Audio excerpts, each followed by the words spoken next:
పడిపోయిన హెరిటేజ్ షేర్లను పెంచుకునేందుకు శాసనసభలో టీటీడీ లడ్డూపై ఏకపక్ష చర్చ పెట్టారు అని టీటీడీ మాజీ చైర్మన్ భూమన కరుణాకర్ రెడ్డి విమర్శనాస్త్రాలు సంధించారు.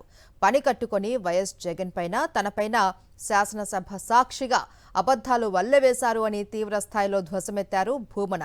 తన కుమార్తె పెళ్లే క్రిస్టియన్ మతం ప్రకారం చేశాను అంటూ కూటమి సభ్యులు అసత్య ప్రచారం చేస్తూ ఉన్నారని మండిపడ్డారు.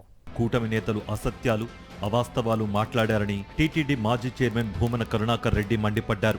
దెయ్యాలు వేదాలు వల్లించినట్లుగా కూటమి నేతలు మాట్లాడారని ఆయన ధ్వజమెత్తారు. తిరుపతిలోని వైఎస్ఆర్సీపీ కార్యాలయంలో నిర్వహించిన మీడియా సమావేశంలో భూమన మాట్లాడారు. తిరుమల లడ్డూ తయారీకి నెయ్యి సరఫరా చేసిన డైరీల విషయంలో కూటమి నేతల అసత్య ప్రచారాలను ఖండిస్తూ కౌంటర్ ఇచ్చారు. చంద్రబాబు హయాంలోనే కల్తీ నెయ్యికి మూలాలు పడ్డాయని ఆరోపించారు. నెయ్యి కల్తీ వ్యవహారంలో ఇందాపూర్ హెరిటేజ్ సంబంధం బయటపడిందని, దాంతో తగ్గిన హెరిటేజ్ షేర్లు పెంచుకోవడానికి శాసనసభలో ఏకపక్ష చర్చ జరిపారని దుయ్యబట్టారు. తాను టీటీడీ చైర్మన్గా నిబంధనల్ని సడలించలేదని, పైగా కఠినతరం చేశానని భూమన స్పష్టం చేశారు. దెయ్యాలు వేదయజ్ఞం చేస్తే ఎలా ఉంటుందో కూటమి నాయకులు హిందూ ధర్మం మీద మాట్లాడితే అంతకంటే దారుణంగా ఉంటుంది. నెయ్యి కల్తీకి సంబంధించి పచ్చి అబద్ధాలతో 4 గంటల పాటు జరిపినటువంటి వాళ్ళు చెప్పే చర్చ అన్నటువంటి కార్యక్రమం సాగింది. తన కుమార్తె వివాహం క్రైస్తవ మతం ప్రకారం జరిగిందని ఆరోపించడంపై భూమన తీవ్రంగా స్పందించారు.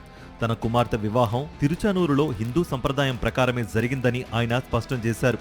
తిరుచానూరు అమ్మవారి సమక్షంలో 30,000 మంది అతిథుల మధ్య హిందూ సంప్రదాయం ప్రకారం చేసిన తన కుమార్తె పెళ్లికి చంద్రబాబు తమ్ముడు రామ్మూర్తి నాయుడు, వియంకూడు బాలకృష్ణ కూడా వచ్చారని గుర్తు చేశారు.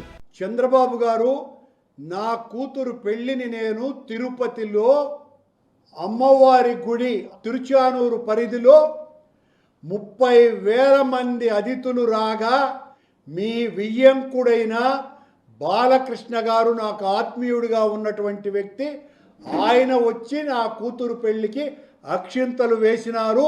మీ తమ్ముడు, నా స్నేహితుడు నారా రామ్మూర్తి నాయుడు కూడా ఆ పెళ్లికి వచ్చినారు. నేను నా కూతురు పెళ్లిని హిందూ సాంప్రదాయం ప్రకారమే చేసినానని ఆ దేవదేవుని సాక్షిగా ప్రమాణం చేస్తున్నా. తనను క్రిస్టియన్ అంటూ చేస్తున్న ప్రచారాన్ని తిప్పికొట్టారు భూమన కరుణాకర్ రెడ్డి. సీఎం చంద్రబాబు, మంత్రి నారా లోకేష్, డిప్యూటీ సీఎం పవన్ కళ్యాణ్ల మత విశ్వాసాలపై సూటి ప్రశ్నలు సంధించారు. ఫోటోలను సాక్ష్యాలుగా చూపుతూ విమర్శనాస్త్రాలు గుప్పించారు. పలుమార్లు బైబిల్ పట్టుకుని ఫోటోలతో ఉన్న చంద్రబాబు మరి క్రిస్టియన్ అనాలా? ముస్లిం వేషధారణల్లో వంగి వంగి దండాలు పెడుతున్న ఫోటోలతో ఉన్న లోకేష్ను మరి ముస్లిం అనాలా? అలాగే పవన్ కళ్యాణ్ 3వ భార్య క్రిస్టియన్ కాదా? మరి పవన్ను ఎందుకు క్రిస్టియన్ అనరు?